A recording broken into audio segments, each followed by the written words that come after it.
Les bruits de ma ville est un podcast qui traite des sujets dont l'objectif est de nous éclairer sur l'impact de l'Évangile dans le monde. À travers nos partages, nous désirons toucher et fortifier nos auditeurs au moyen de conversations sur des expériences vécues, entre autres, afin de mieux connaître et servir Dieu.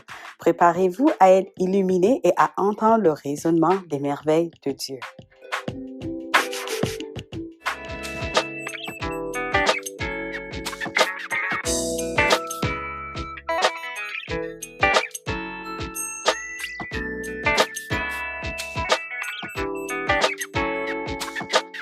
Allô à tous, je suis contente de vous avoir encore une fois pour un autre épisode des bruits de ma ville.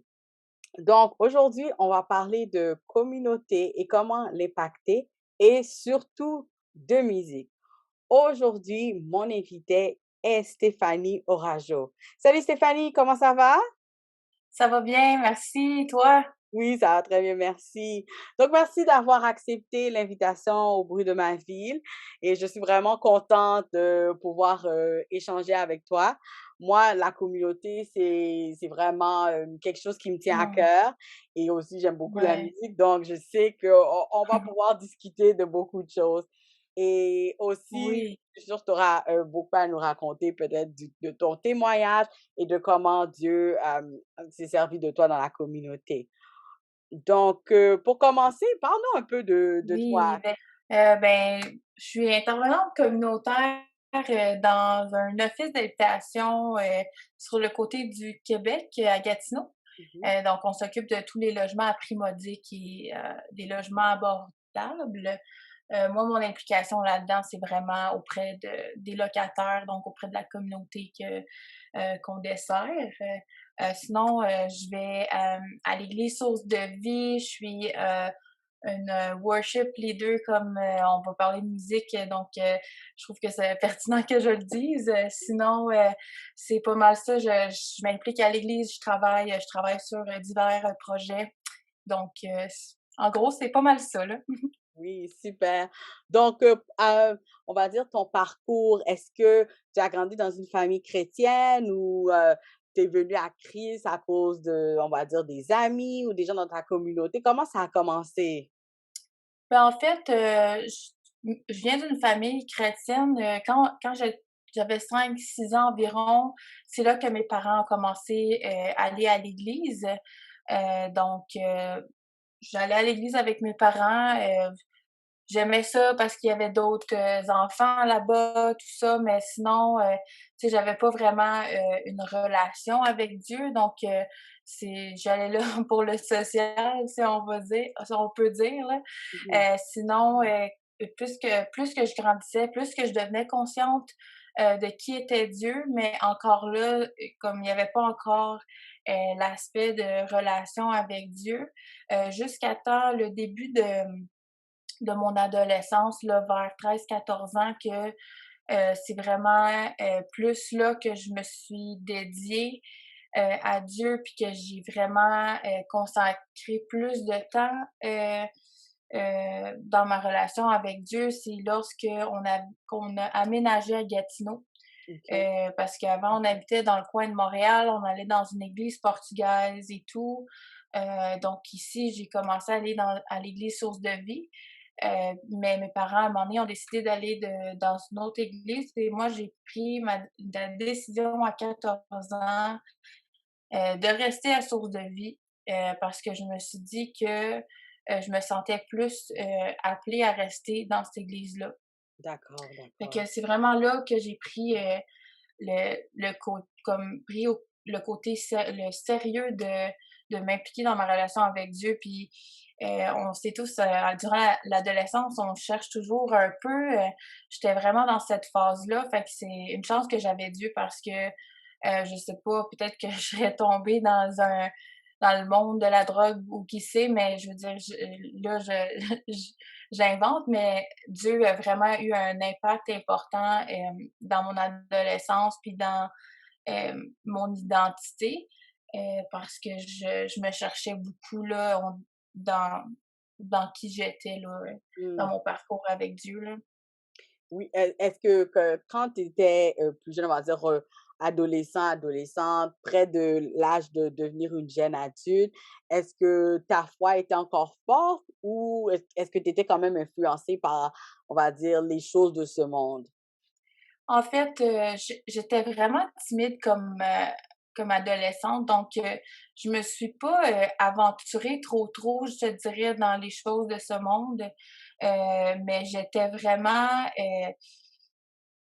comment dire? Si j'avais peur de comme enfreindre des lois là, des règlements, donc j'essayais de me faire accepter, mais pas par les bonnes personnes. Donc, c'est là que j'ai vraiment appris mon identité en Christ parce que, hem, je me cherchais. C'est le fait de me chercher, je m'éparpillais partout, puis j'essayais de trouver ma place.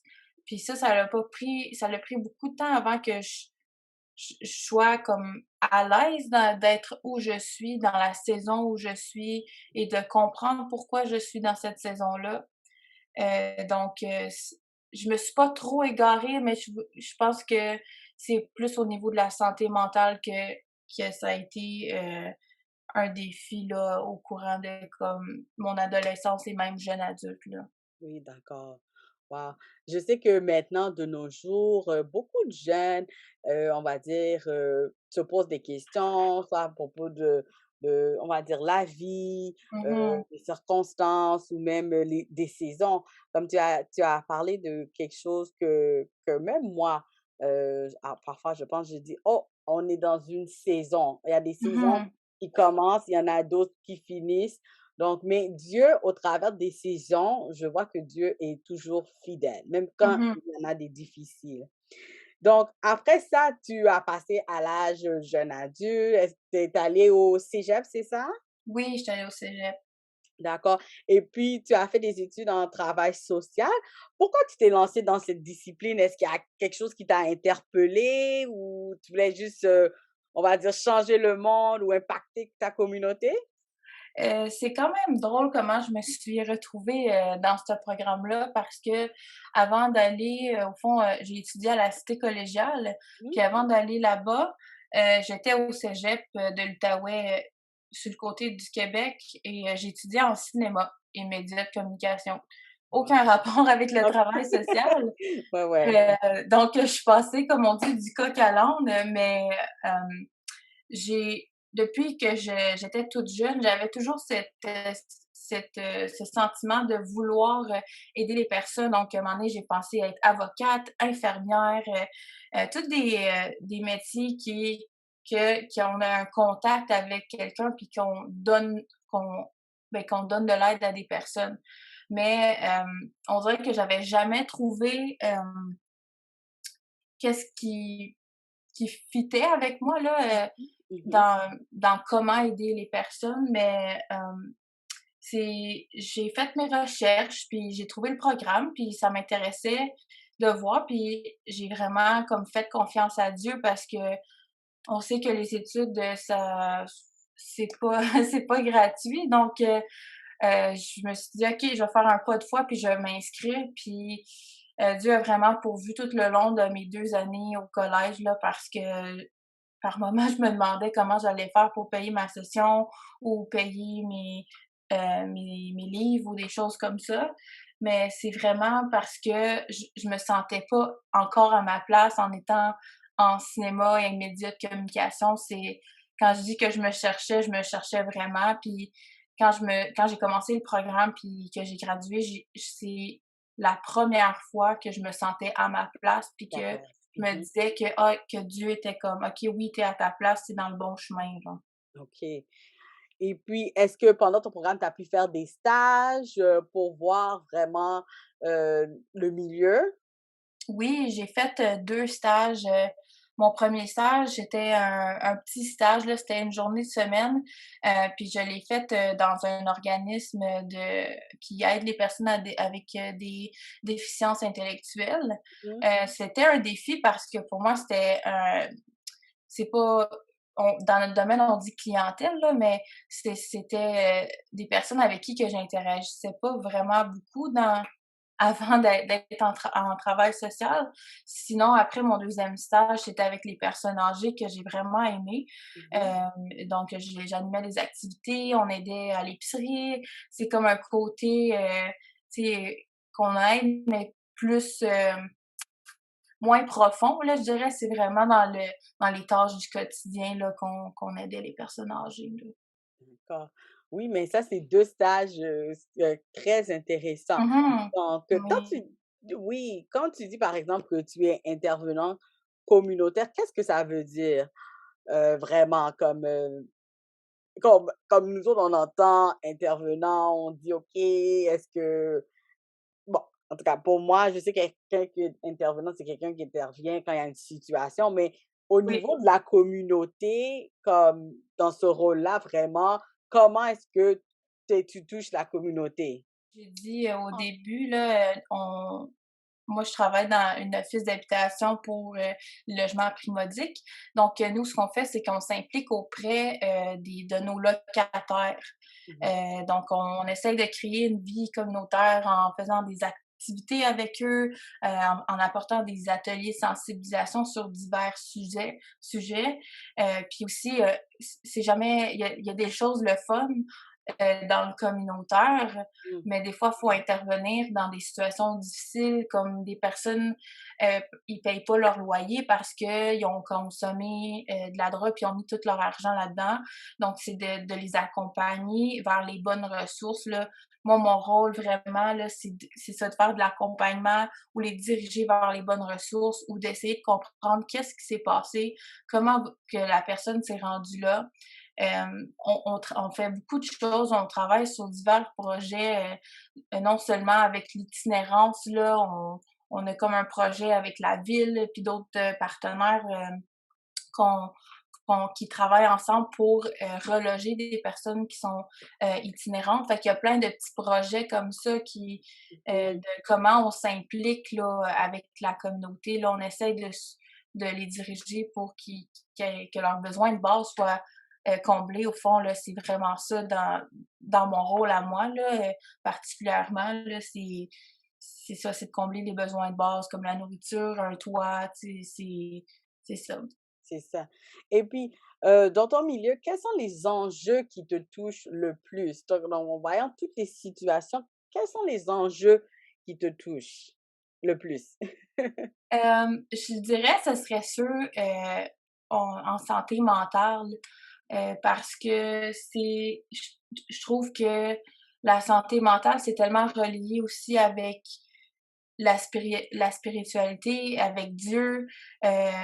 Il y a comme tu sais, le monde voit comme les concepts, tout ça, mais c'est des concepts qui sont pratiquement tous, basés sur, la Bible, de comment être, d'être comme, satisfait d'être dans une saison malgré que c'est difficile. C'est des choses, que je c'est facilement reliable avec la mentalité du royaume de Dieu.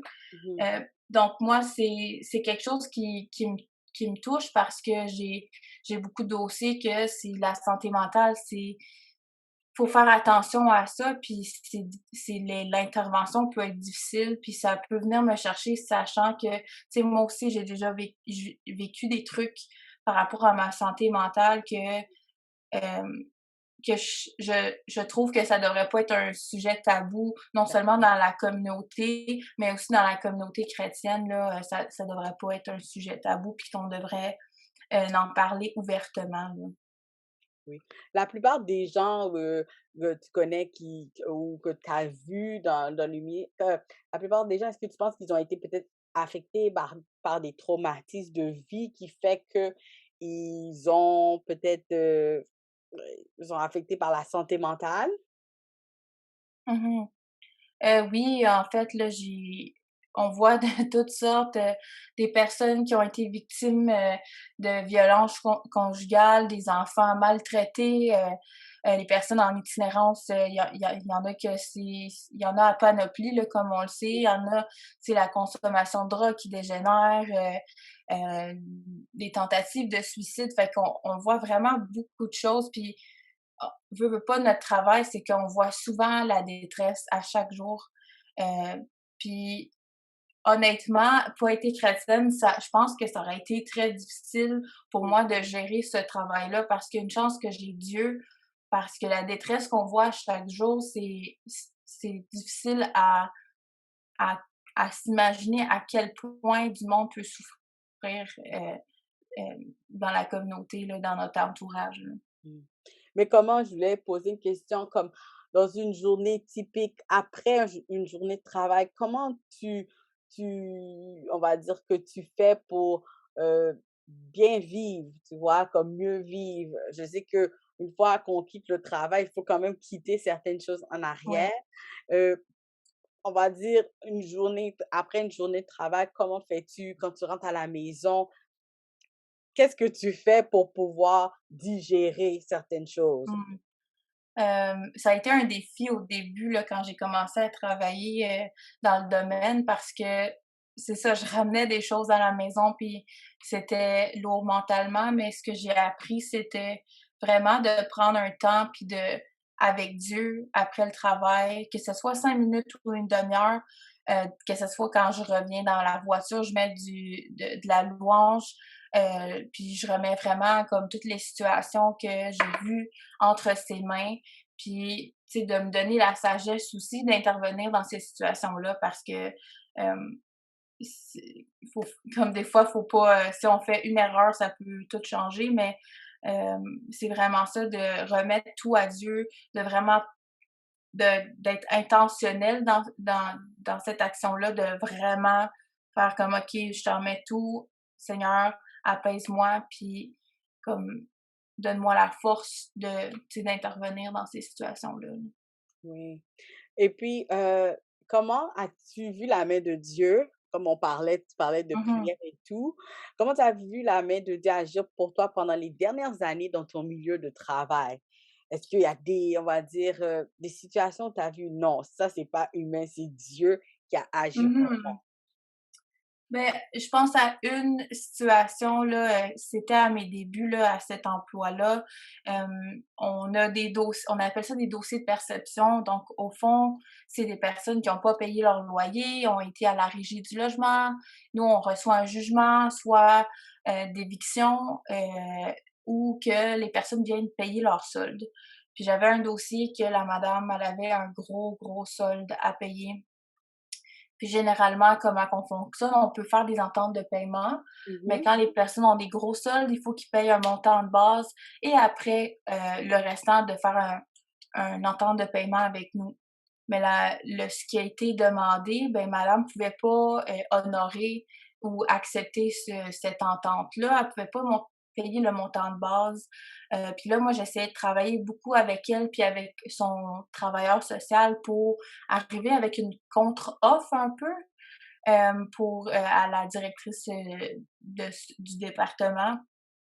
Puis, le là, moi, je me dis: «Ben là, Seigneur, je sais vraiment pas, là, je pense pas que ça va passer, puis là, madame, Mmh. elle va se faire évincer».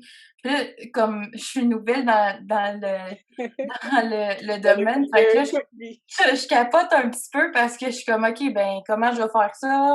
et tout. Mais là, on fait une rencontre avec, le travailleur social, la madame, la responsable du département.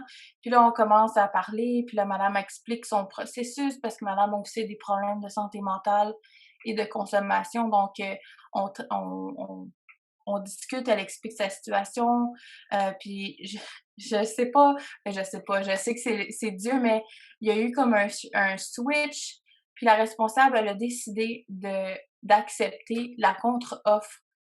Puis Waouh! là, après moi, je demande à la responsable, je suis comme: «Mais qu'est-ce qui t'a fait changer d'idée?»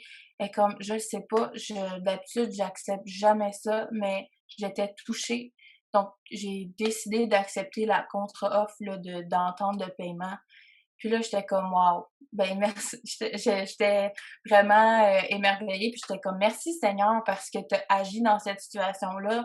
Tu sais, c'est la responsable est probablement pas chrétienne, puis elle s'est laissée toucher par, tu sais, les circonstances et tout ça et comme le Seigneur a pu agir, dans la situation. Puis, tu sais, moi, j'ai essayé de vendre, comme on dit l'expression, le vendre ma salade là, pour que, tu sais, ça passe mieux, là, cette contre-offre-là.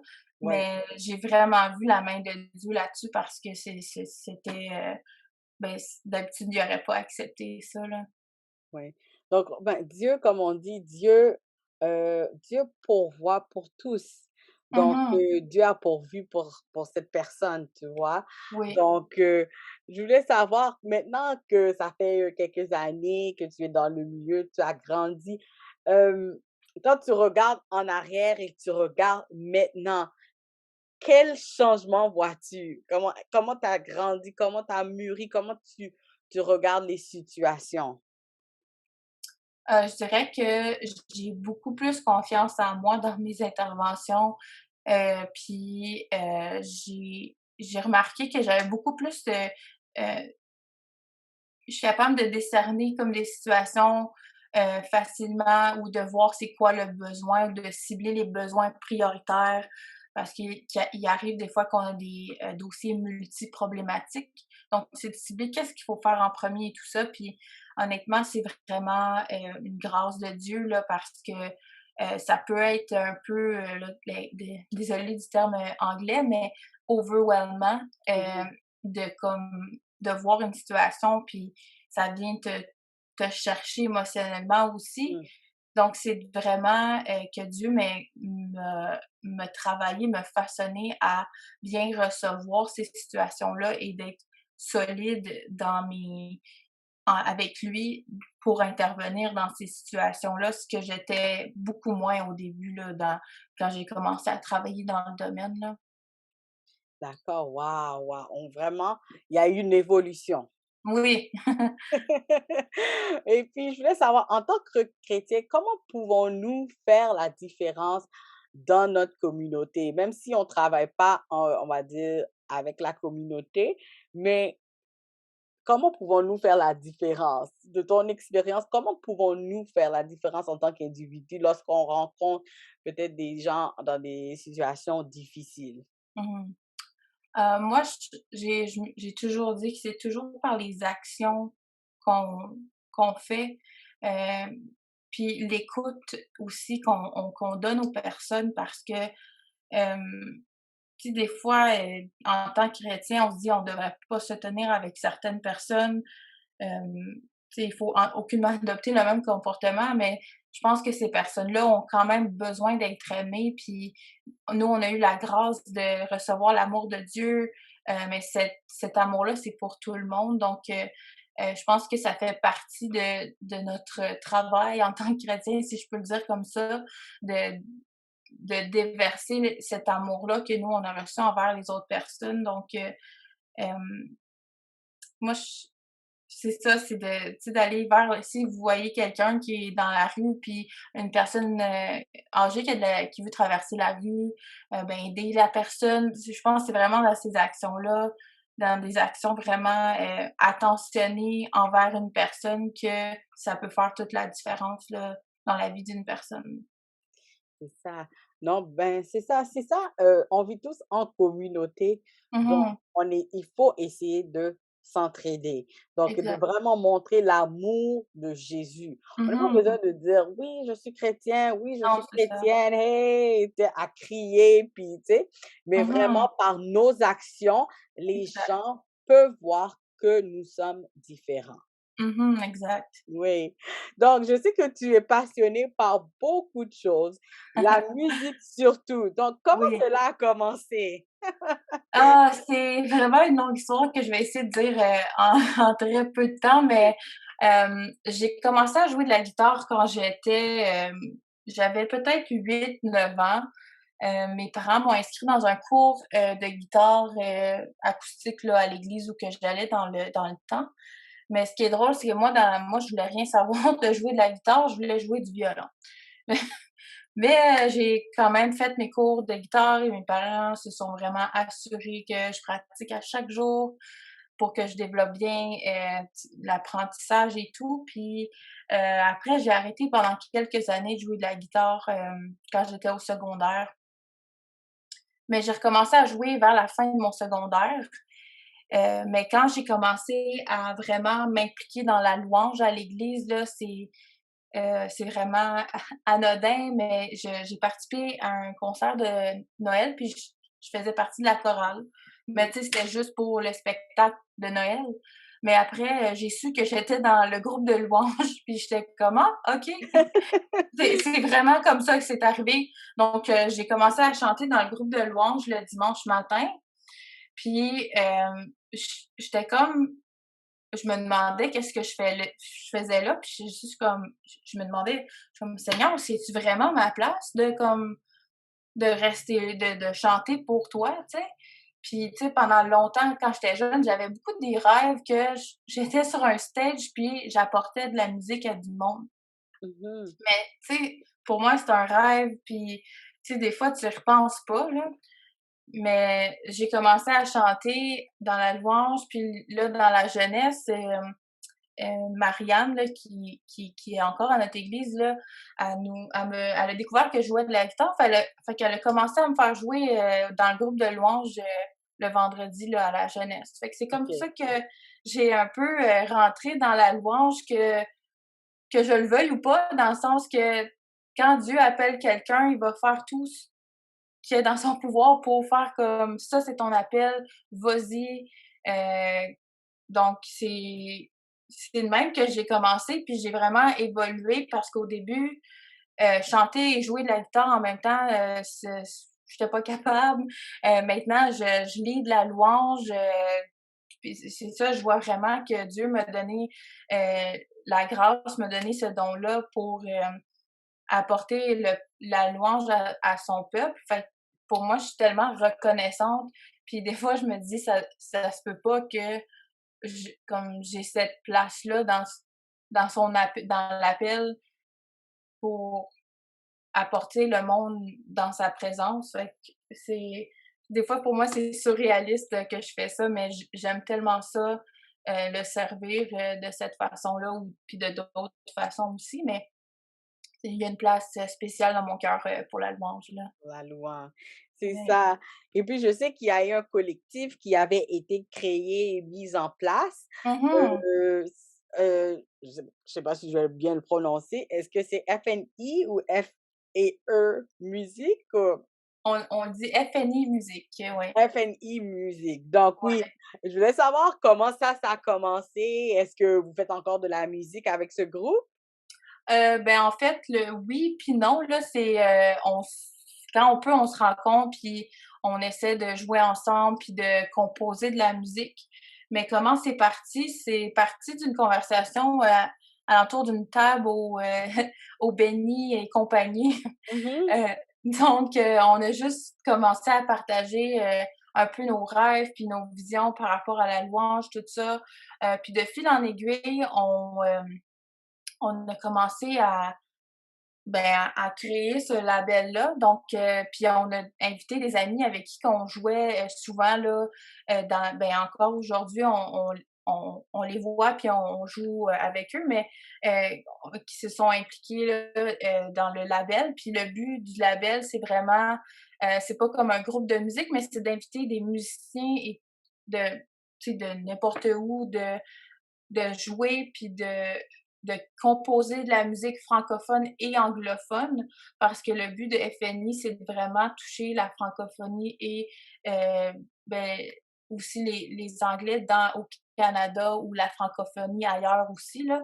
mhm, Mais c'est vraiment ça, qu'est-ce qu'on a senti par rapport à ce label-là. On a sorti une chanson aussi, qui est sur iTunes, fait que, tu sais, on a vraiment laissé Dieu, travailler puis nous guider à travers ça, là. C'est pas facile des fois de se dire: «Ah, ben, ça va-tu arriver?» ou «Qu'est-ce qui arrive avec ce projet-là?» mais je suis convaincue que, tu sais, c'est toujours entre les mains de Dieu et peu à mhm. peu, là, on va faire, qu'est-ce que Dieu veut qu'on fasse, là, avec ce projet-là, là. Oui, quand Dieu veut quelque chose, Oui, il va pas nous lâcher. non, exactement, il nous lâchera pas. Je voulais savoir, de nos jours, quels sont les groupes ou les personnes qui inspirent ta louange, on va dire, Mmh. qui t'inspirent à louer ou on va dire, les groupes que tu aimes écouter en ce moment? Mmh. Il y a beaucoup de groupes, je dirais là, mais je vais y aller avec, il y a Battle Music, Elevation Worship, ça c'est des groupes très populaires, mais il y a Maverick City, je sais pas si je le dis bien, mais Oui, oui, c'est ça. sinon ouais, c'est ça. Sinon, il y a plein d'artistes, aussi individuels comme, Josh Baldwin, Brandon Lake, Corey Asbury, les, Jesus Culture aussi là, c'est vraiment je m'inspire de beaucoup, de styles de louanges là, parce que il y a tellement une beauté dans toutes différents sons là, qui amènent le royaume de Dieu sur terre. Donc j'aime ça écouter différents, sons, de louanges là. OK, super. Je voulais savoir comment est-ce que la musique, le chant ont impacté ta vie et Mmh. tes moments de louange? La musique, c'est quelque chose que dans ma recherche d'identité, dans le l'expression de mes émotions a été tellement quelque chose d'important, hem, parce que la musique parle d'elle-même souvent, des émotions, sans qu'il y ait des paroles des fois, mais aussi la louange, je trouve que c'est une façon tellement, précieuse de se connecter avec Dieu, puis de guérir, de l'exalter. Donc ça m'a beaucoup impacté dans ma relation avec Dieu, puis je dirais que c'est une qui me permet d'être vraiment proche de Dieu. C'est ça. Super. Je voulais savoir qu'est-ce qui inspire ton écriture et que fais-tu pour pouvoir créer de la musique? Est-ce que tu prends des marches en plein Mmh. air, des rencontres avec des amis pour parler? Est-ce que tu fais des ateliers d'écriture? Ben, en fait, là, toutes ces réponses quasiment, mais principalement, j'écoute, beaucoup de musique instrumentale. Ça me met dans un focus, différent pour écrire. Puis évidemment, quand on vit des choses difficiles, Oui. pour moi en tout cas, c'est là que beaucoup de paroles me viennent, en tête et j'écris ça et ça sort comme vraiment vite, puis des fois, ça prend plus de temps à venir, je te dirais, des paroles. Mhm. Je fais aussi du co-writing avec d'autres personnes, puis c'est vraiment le fun de faire ça en fait, là, donc j'aime ça faire ça. Mais sinon, oui, je vais aussi dans marcher ou me mettre sur le bord de l'eau, puis juste s profiter du moment présent, puis s'il y a quelque chose qui me vient, je l'écris. Puis des Oui. fois, ça peut me prendre plusieurs mois avant de d'avoir un texte complet parce que, tu dans comme on a dit tantôt, il y a différentes saisons, puis il y a différentes choses qu'on apprend dans les saisons, qu'on vit, là. C'est ça. Je voulais savoir, au-delà de tout ça, est-ce que, as-tu des projets à venir? Est-ce qu'il y a des choses, on va dire en rapport avec la musique, Mmh. que tu penses faire dans le futur? Ah, en fait, cet été, je m'en vais à, une école de worship à Bethel, à Redding, California. Fait OK. que c'est un moment que je vais prendre, je prends le temps d'apprendre et d'approfondir, par rapport à la musique, par rapport à aussi, aussi, Jésus parce que c'est la base de tout Oui. donc c'est vraiment, ça c'est un à venir là que ça fait longtemps que qu'on met nos sous de côté, qu'on se prépare spirituellement aussi, Mmh. pour, heu, pour cette école-là, là. OK. Superbe. En tout cas, j'ai hâte de voir les photos, d'en Mmh. entendre parler. Bon, Ouais. avec tout ça, est-ce que tu as un dernier mot pour nous, pour les auditeurs, pour les encourager au niveau même de la communauté, heu, Mmh. juste pour, un dernier encouragement? Oui, en fait, ce que j'aimerais dire, c'est que d'être, qui ils sont, parce que la manière qu'ils ont été créés, ben, ils vont avoir un impact, puis il y a une raison pourquoi que vous êtes créés de cette façon-là, parce que vous allez apporter quelque chose que d'autres personnes ne pourront pas apporter. Donc, soyez qui vous êtes, pour, impacter le monde. Ce serait ça mon message. Super. En tout cas, je voulais te dire merci beaucoup, Stéphanie, d'être Mmh. venue au bruit de ma ville. On a vraiment bien discuté. J'aime beaucoup le milieu communautaire. Et puis, on a beaucoup parlé de musique. Merci. Et j'ai hâte de voir qu'est-ce qui va arriver cet été pour toi à l'école, on va dire, de Bethel et ton voyage, parce que c'est pas juste aller là-bas, mais aussi Mhm. l'atmosphère, la ville et pouvoir, comme on dit, pouvoir vivre d'autres choses, c'est ça. Oui, exact. C'est ça. En tout cas, merci beaucoup et à la prochaine. Merci à toi. Bye bye.